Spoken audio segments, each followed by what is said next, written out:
Nous étions donc chez le Premier ministre ce matin, aujourd'hui 4 octobre, pour évoquer la situation de l'agriculture française et en particulier les conséquences des différents aléas que nous avons encore rencontrés cette année, en distinguant bien ce qui était du domaine sanitaire, économique, du volet climatique qui est évidemment le plus impactant cette année puisque chacun le reconnaît, c'est sans doute la plus grave crise que nous connaissons depuis l'après-guerre. Alors par rapport à ça, nous avions plusieurs demandes. D'abord, une demande de refinancement des exploitations qui sont durement impactées par cette crise climatique. Je pense évidemment aux exploitations de grande culture, mais aussi aux exploitations de polyculture élevage. Je n'oublie pas non plus la partie légumes et horticulture qui a été fortement touchée par les intempéries du printemps dernier. Ce que nous avons obtenu ce matin, c'est donc la confirmation d'un système d'assurance ou de garantie qui serait donc prise en charge par l'État via la Banque publique d'investissement, la BPI, et qui transiterait donc par les banques pour permettre justement un refinancement avec des taux et des durées qui soient compatibles avec la rentabilité de nos exploitations. C'était un moment important et une mesure importante. Elle a été actée par le gouvernement. Le critère d'éligibilité pour aller sur ce fonds de garantie, ce sera de faire la démonstration, et ça ne va pas être compliqué à le faire cette année, qu'il y a une baisse de BE 2016 par rapport aux années précédentes. Bon, je crois qu'on reviendra sur les détails techniques un peu plus tard, mais premier point acté. Deuxième chose, nous avons beaucoup insisté aussi pour que le ministre de son côté, le commissaire Hogan que nous allons rencontrer pendant le sommet d'élevage à Cournon, puisse enfin aussi prendre la dimension et surtout proposer un dispositif européen qui soit là aussi au regard de la situation exceptionnelle que nous connaissons, nous permettre justement d'avoir des réponses de la Commission européenne et de l'échelon européen. Alors, ne soyons pas trop précis pour l'instant. Ce que nous demandons, c'est d'abord une reconnaissance par Bruxelles et par le Conseil agricole qui se tiendra le 10 octobre prochain, du caractère exceptionnel, qui est propre à la France, qui est propre aussi à quelques pays européens, dans une moindre mesure, mais qui pourrait nous permettre justement, je l'espère en tout cas, de dégager une mesure, là aussi, de soutien, en particulier au secteur céréalier, qui en a quand même beaucoup besoin cette année. Parallèlement à ça, et je viens maintenant sur le volet un peu plus généraliste, et en particulier les allègements de charges, notamment sur le foncier non bâti et sur les charges sociales, l'annonce a été faite ce matin que d'une part, pour toutes les régions concernées par cet aléa climatique exceptionnel, nous aurions bien une exonération partielle de taxes foncières à la fois sur les céréales, mais également sur les prairies. C'était une demande de notre part, elle a été actée ce matin. Et puis parallèlement à ça, sur d'autres types de mesures qui passeront notamment par les cellules départementales, ce seront des mesures d'allègement de charges, des prises en charge de cotisations sociales, bref, des dispositifs que nous connaissons, mais sur lesquels nous allons être évidemment nous très vigilants pour qu'elles arrivent bien dans les départements et que les cellules d'urgence puissent les avoir à disposition.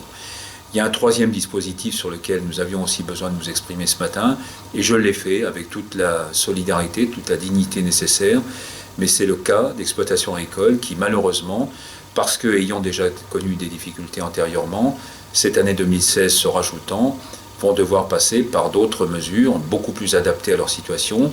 Ça pourrait être des mesures d'accompagnement à un départ anticipé, voire des mesures de reconversion professionnelle.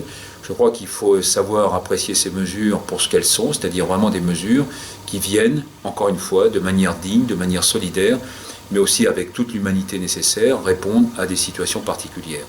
Je veux avoir une attention particulière justement pour ces exploitations et leurs familles, qu'on ne doit pas abandonner.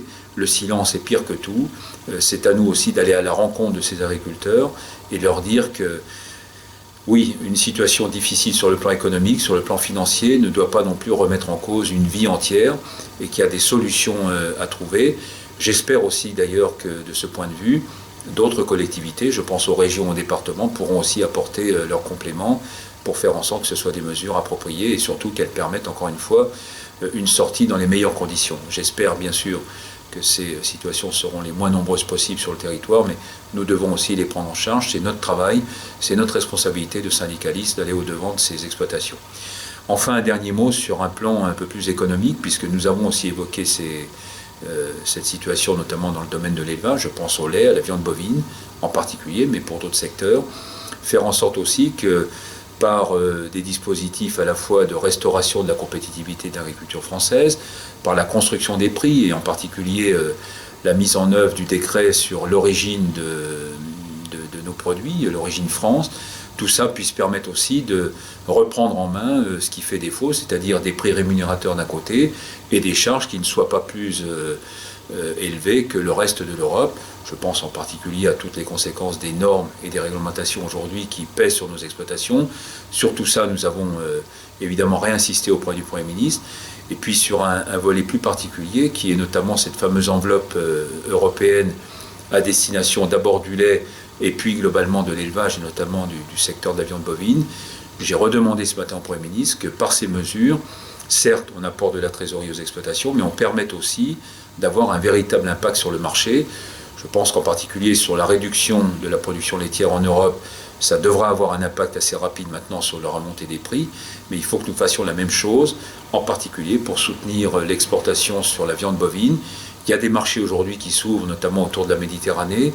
Il faut que sur le domaine sanitaire, sur le domaine du soutien à l'export, sur la garantie qui pourrait être apportée aux exportateurs, mais aussi sur un soutien spécifique aux éleveurs qui s'engageraient contractuellement dans cette forme d'exportation, nous puissions avoir des réponses concrètes.